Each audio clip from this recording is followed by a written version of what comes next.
मेरा कौन सा यहाँ पे first law of thermodynamics, the most awaited topic of the chapter first law of thermodynamics. क्या कहता है ये law?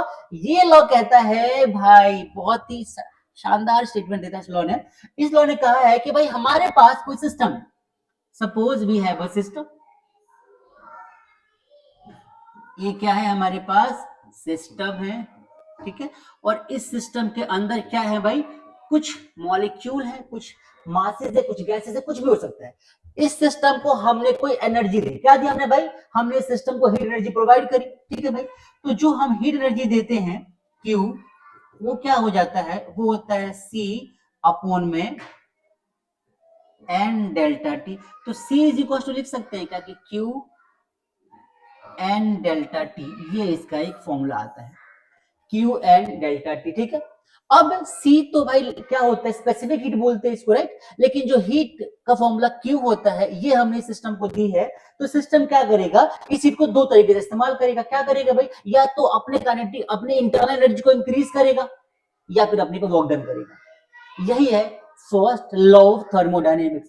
Any heat energy supplied to the system will use this energy in two ways. One is to increase its internal energy, and second one to just do work done on the system.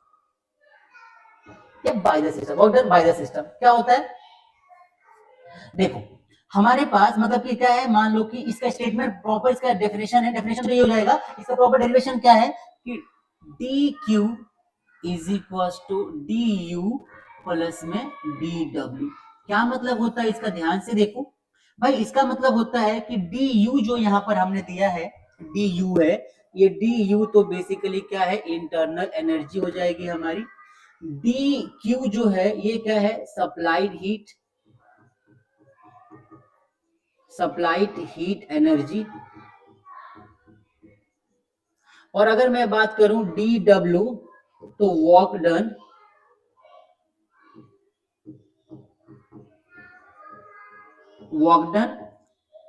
By the system. System काम करके देगा भाई, हम नहीं करेंगे, by the system, ठीक है भाई। ये हमारा रिलेशन है। अब देखो हमें पता है कि मान लो हमने एक पिस्टन लगा रखा है यहाँ पे, ठीक है। मान लो हमने पिस्टन लगाया यहाँ पे, क्या लगाया भाई हमने इसके अंदर पिस्टन लगा दिया। और ये जो पिस्टन है, इस पिस्टन ने पहले मान लो ये पिस्टन यहाँ रहा होगा, यहाँ पे। अब इस पिस्टन पे वर्क डन होने की वजह से, थोड़ा चेंज करते हैं इसको, ऐसे ना, थोड़ा सा छोटा करते हैं इसको। देखो भाई हमने एक सिस्टम बनाया, ठीक है, ये ऐसा सिस्टम है, ठीक है। इसके अंदर बहुत सारे क्या है, मॉलिक्यूल्स है, मान लेते हैं, ठीक है। और ये हमारा एक सिस्टम, और भाई ऐसा मान लेते हैं कि ये जो पिस्टन है, इस पिस्टन ने यहां से मूव करके इतना आगे पहुंच गया, ठीक है। ये पिस्टन मूव करके गया, ये कैसा है, ये है मूवेबल पिस्टन, क्या ये मूवेबल पिस्टन है हमारे पास। और सिस्टम को हीट मिली, इसकी वजह से सिस्टम क्या हो गया, मान लो इतना डिस्टेंस, कितना डिस्टेंस है, मान लेते हैं dx डिस्टेंस। ये पूरा मान लो x लेंथ है, यहां से यहां तक मान लेते हैं लेंथ कितनी है इसकी, x है। इसका छोटा सा डिस्टेंस dx से सिस्टम मूव करके चला गया, तो सिस्टम कुछ ऑर्डर किया, सिस्टम ने कुछ वर्क किया। वर्क कितना हो जाएगा, तो हमने पढ़ा है भाई, वर्क जो होता है हमारा, work is equal to force into में डिस्प्लेसमेंट होता है। तो फोर्स क्या हो जाएगा हमारा, फोर्स हमारा हो जाता है प्रेशर इनटू में एरिया, और इनटू में क्या हो जाएगा dx। अब यहाँ पे प्रेशर जो है वो क्या है, तो प्रेशर तो भाई इस सिस्टम पे मान लो लग रहा होगा, कितना लग रहा होगा, तो हम मान लेते हैं कि सिस्टम के अंदर प्रेशर P है, इसका वॉल्यूम जो है वो V है, और इसका जो क्रॉस सेक्शनल एरिया ये पूरा यहां से यहां तक मान लो कुछ ऐसा सा, ये तो इसका क्रॉस सेक्शनल एरिया A है। तो A और dx ये क्या बन जाएगा, ये बन जाएगा dv, ये हमारा वर्क डन होगा सिस्टम। तो इसको लिख सकते हैं क्या, हम इसको लिख सकते हैं क्या कि dq is equal to du और प्लस में pdv। और इसे ही तो बोलते हैं फर्स्ट लॉ ऑफ थर्मोडायनेमिक्स। क्या बोलते हैं इसको, फर्स्ट लॉ ऑफ थर्मोडायनेमिक्स। किसी सिस्टम को जो हमने हीट एनर्जी का सप्लाई दिया है, किसी भी सिस्टम को जो हीट एनर्जी का सप्लाई दिया है वो दो तरीके से इस्तेमाल होगा। कैसे? एक तो भाई वर्क डन करने में, और दूसरा अपने इंटरनल एनर्जी को इंक्रीज करने में। क्लियर हो गया सबको भाई? अब इस केस में क्या क्या चीजें इंपॉर्टेंट है, वो इंपॉर्टेंट ये है। सबसे पहला इंपॉर्टेंट क्या है?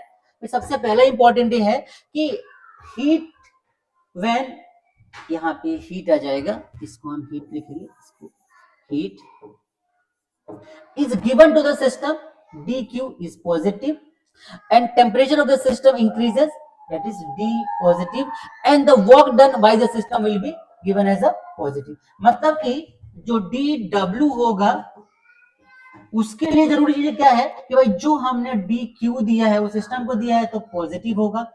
टेम्परेचर इसका बड़ा है तो इसकी हीट एनर्जी क्या हो जाएगी? वो भी हो जाएगी पॉजिटिव। और जो हमने यहाँ पे क्या कर दिया, सिस्टम का जो वर्क डन हुआ है dw, वो भी क्या हो जाएगा? पॉजिटिव। तो ये चीजें भी आपको ध्यान में रखनी है, ये बहुत ही इंपॉर्टेंट चीजें हैं। ठीक है भाई, ये काफी इंपॉर्टेंट चीज है आपके इंपॉर्टेंट पॉइंट ऑफ व्यू से। ठीक है, तो basically this is the complete concept of first law of thermodynamics, जहां पे क्या बोला गया है? If some heat is supplied to the system which is capable of doing work, it will use this all, या वैसे डेफिनेशन के form में बोलना चाहो तो क्या लिखोगे? The heat energy supplied to the system which is capable of doing work, then the quantity of heat absorbed by the system is equal to the sum of its internal energy and work done on the system। बस कि system में जो work done हुआ है वो work done और system की जो इंटरनल एनर्जी इंक्रीज हुई है, ये दो जगहों पे सारी की सारी हीट का इस्तेमाल किया जाता है जो कि हम सप्लाई देते हैं किसी सिस्टम को। And this is first law of thermodynamics. बहुत ही आसान सा टॉपिक, और आई होप आपको समझ में आ गया होगा। ये पूरा डेरिवेशन एग्जाम में आता है, ये जब भी आएगा 3 मार्क्स का आपको मिलेगा। तो गाइस इसको अकॉर्डिंग आपको प्रिपेयर करना है। आई बात समझ में?